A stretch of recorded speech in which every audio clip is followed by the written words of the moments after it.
एक रास्ता है ज़िंदगी, जो डर गए वो घर गए। जी हाँ, टॉपिक यही है, जो डर गया वो मर गया। डर के आगे जीत भी है, डर के आगे हार भी है, और डर के आगे व्यापार भी है। सारा डर का व्यापार चल रहा है, यही टॉपिक है। किस तरह से मेरे एक दोस्त की जान गई सिर्फ इस डर की वजह से, और हर रोज़ सैकड़ों लोग, हजारों लोग सिर्फ इस डर की वजह से इस दुनिया से चले जाते हैं। बने रहिए मेरे साथ, पूरा वीडियो देखिएगा और बोलूँगा ओम शांति, ओम शांति, ओम शांति।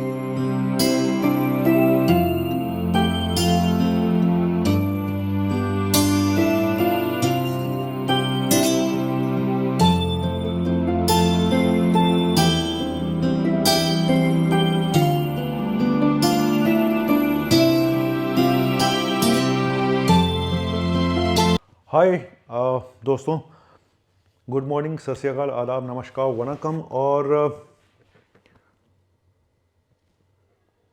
कल एक बहुत क्लोज फ्रेंड तो नहीं थे, दूर के थे, और सिर्फ डर की वजह से उनकी जान चली गई। सिर्फ डर की वजह से। उनको हार्ट प्रॉब्लम थी, उनकी ब्लॉकेज निकली थी एंजियोग्राफी में, सारी नाड़ियाँ बंद थी। उनको बाईपास सर्जरी के लिए एडवाइस किया गया था, लेकिन वो डरते थे। वो बोलते थे कि सर मैं सर्जरी नहीं करा पाऊंगा, मैं चीर फाड़ नहीं करा सकता। उन्होंने दूसरा रास्ता अपनाया। कौन सा रास्ता?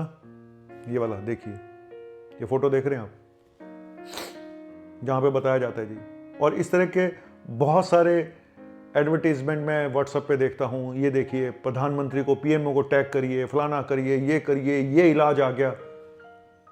ये भी फंस गए उस झांसे में, और कल या सॉरी परसों उनको सडन कार्डियक अरेस्ट हुआ और इस दुनिया से चले गए। कोई फायदा नहीं हुआ उसके ऊपर लाखों रुपए खर्च करने का, उस थेरेपी के ऊपर, जिसको बोलते हैं EECP।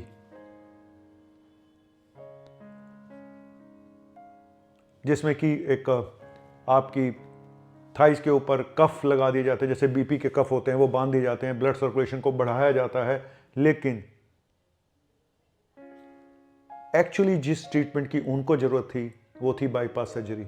लेकिन वो डरे, उन्होंने मना कर दिया, मैं नहीं कराऊंगा। क्योंकि मैंने बाईपास सर्जरी के बाद 15, 20, 25, 30 सालों तक लोगों को ठीक ठाक चलते हुए देखा है। मैं मानता हूं कि कोई गारंटी नहीं है, मैं मानता हूं कि 100% रिजल्ट नहीं है, लेकिन 100 में से अगर आपने 90% पेशेंट भी बचा लिए तो उसको सफल ही माना जाएगा। लेकिन हम डरते हैं, और इस डर का फायदा उठाता है ये तंत्र, ये हेल्थ के नाम पे, जो आपकी हेल्थ को ठीक करने के नाम पे जो तंत्र खुले हुए हैं। वो देखो, मैं हमेशा बोलता हूं दो तरह के, एक तो चलो हमारी एलोपैथिक हो गई, हम तो चोर हैं, डाकू हैं, फलाना ढिमका, जो भी हैं, ठीक है।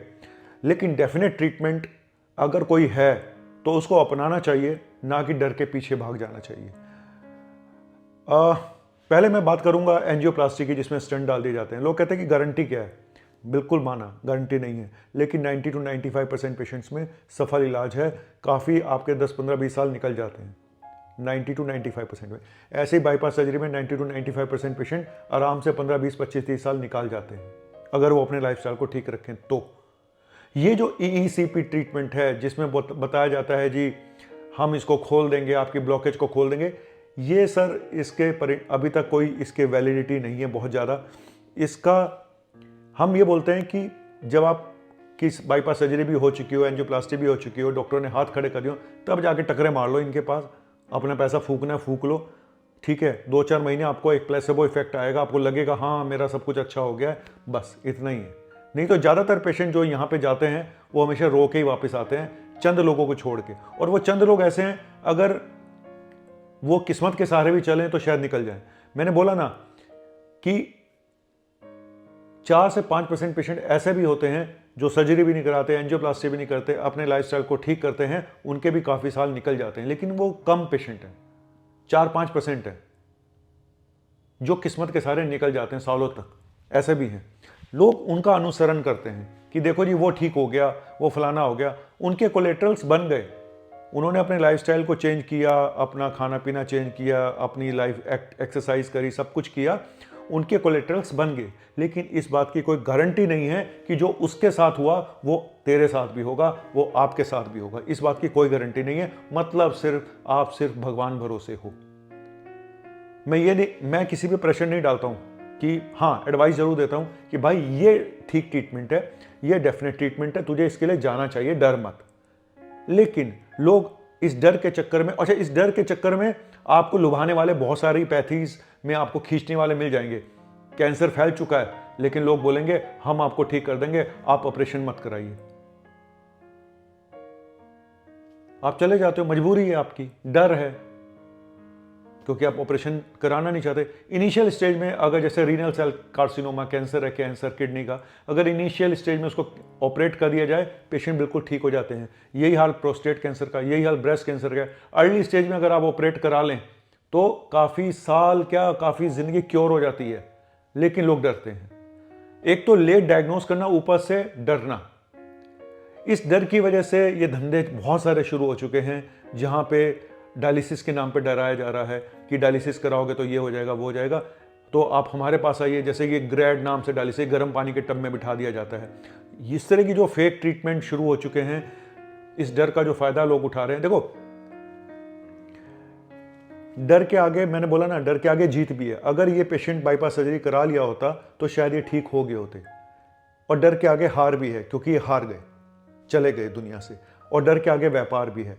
जितनी इस तरह की थेरेपी शुरू हो गई है, ईसी थेरेपी, मशीनें लगा ली हैं लोगों ने, धंधा शुरू कर दिया है, वो ये भी नहीं देखते इस मरीज को ब्लॉकेज भी है या नहीं है।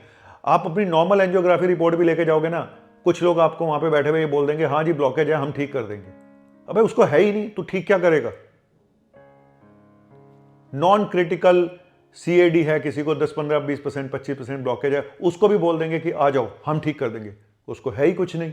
उतना तो किसी का भी निकल आता है यार। उतना तो लाइफस्टाइल ठीक कर ले तू, एंटी प्लेटलेट खा ले, इकोस्प्रिन की गोली खा ले, तो भी ठीक हो जाएगा। तो कुल मिला के मेरा आज का मकसद ये था कि आपके डर की वजह से आप देखो, पैथी कोई भी खराब नहीं है, ना आयुर्वेदा, ना एलोपैथी, ना दूसरी पैथीज। आपको सही टाइम पे सही चुनाव करना ही सबसे बेस्ट ट्रीटमेंट होता है। आपको ये पता होना चाहिए कि मेरी बीमारी कैसी है, क्या ये सीरियस इशू है, क्या बहुत क्रिटिकल हो चुकी है। देखो, एक चीज तक, लाइफस्टाइल डिजीज जो है वो एक लिमिट तक आप ठीक कर सकते हैं। अगर शुरू में आप उसको पकड़ लें और शुरू में अपने लाइफस्टाइल को ठीक कर लें तो आप उसको क्योर कर सकते हैं। लेकिन कई बार इरिवर्सिबल डैमेज हो चुके होते हैं, आपकी हार्ट की मसल वीक हो चुकी हैं, ब्लॉकेज पड़ी रही, आपने ध्यान नहीं दिया, आप खाते रहे, सुट्टे मारते रहे, अब आपके पास कोई चॉइस नहीं रह जाती।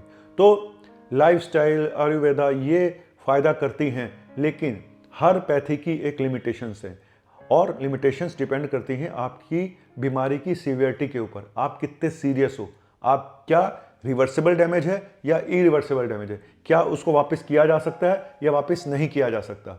इसीलिए अब लीवर, फैटी लीवर है, ग्रेड 2 ग्रेड 3, आप उसको ठीक कर सकते हो। फाइब्रोसिस स्टार्टिंग में आप उसको ठीक कर सकते हो, लेकिन एक बार सिरोसिस डेवलप हो गई, कोई भी पैथी उसको ठीक नहीं कर सकती। डीकंपोजिटेड सिरोसिस हो चुकी है, लीवर परमानेंटली डैमेज हो चुका है, किडनी परमानेंटली डैमेज हो चुकी है, कोई भी पैथी उसको ठीक नहीं कर सकती। सिर्फ आप उसको एक सपोर्टिव ट्रीटमेंट के द्वारा उसके कुछ साल निकाल सकते हो। अब लीवर खराब हो गया तो उसका डेफिनेट ट्रीटमेंट सिर्फ एक ही है, लीवर ट्रांसप्लांट। जो लोग बोलते हैं जी हम आपकी सिरोसिस ठीक कर देंगे, वो आपका सिर्फ बेवकूफ़ बनाते हैं, और आप बेवकूफ़ बनते हो क्योंकि आप ट्रांसप्लांट कराना नहीं चाहते, आपके पास पैसे नहीं है, आपकी मजबूरी है, आप धक्के खाने के चक्कर में इन लोगों के जाल में फंसते हो और फिर ऐसी तैसी करा के और फिर रोते हो। तो ऐसे सैकड़ों किस्से हैं जो धक्के खा के घूम के फिर इधर उधर आते हैं। मैं मानता हूं कि गारंटी किसी भी इलाज की नहीं होती है, और आप अपनी हेल्थ पे शुरू से ही ध्यान देंगे ना तो शायद आपको डॉक्टर तक पहुंचना ही पड़ेगा। आप हेल्दी लाइफ जिएं, अच्छी लाइफ जिएं, सालों तक अगर आपको कुछ ना हो तो मैं तो यही चाहता हूं कि आप खुद मेहनत करें अपनी बॉडी के ऊपर, एक्सरसाइज, डाइट के ऊपर, योगा के ऊपर। लेकिन डर के आगे आप हार जाते हो, डर के आगे आप फंस जाते हो, इन फालतू की जो फेक बाबा लोग बैठे हुए हैं उनकी बातों में आ जाते हो, और उसके बाद कहते हो कि जाने वाला तो चला गया। और लोग ये भी कहते हैं जी जितनी लिखी है उतनी लिखी है, इसको कौन बदल सकता है। बिल्कुल सही बात है भाई, जिसकी लिखी है लिखी है, लेकिन कर्मा, आपके कर्म आपको आपकी हेल्थ के राजा भी बना सकते हैं, आपको हेल्थ का रंक भी बना सकते हैं। आपकी हेल्थ का वास्तु के लिए जिम्मेदार आप खुद हो। आपकी हेल्थ की वास्तु आप अपने आप बदल सकते हो। सिर्फ आपको पता होना चाहिए कि मैंने इसको कैसे संभाल के रखना है, कैसे डिसिप्लिन लाइफ जीनी है और कैसे किस टाइम पे मुझे किस पैथी में जाना है, ये आपको जरूर पता होना चाहिए। यही लोगों को नहीं पता है, क्योंकि बहुत सारे अनपढ़ लोग भी हैं, अनएजुकेटेड लोग भी हैं, उनको नहीं पता चलता है। कैसे समझाएं? चलिए, जब मैं पढ़े लिखों को नहीं समझा पाता हूं तो मैं अनपढ़ों को क्या समझाऊंगा। हर शाख पे उल्लू बैठा है, दो चार और बैठ जाएंगे तो की फर्क पैंदा है। और वैसे भी भारत की पॉपुलेशन जिस हिसाब से भाग रही है, क्या बोलूं, कुछ फर्क पड़ता है क्या किसी को? कोई जाए या ना जाए, किसी को घंटा फर्क नहीं पड़ता।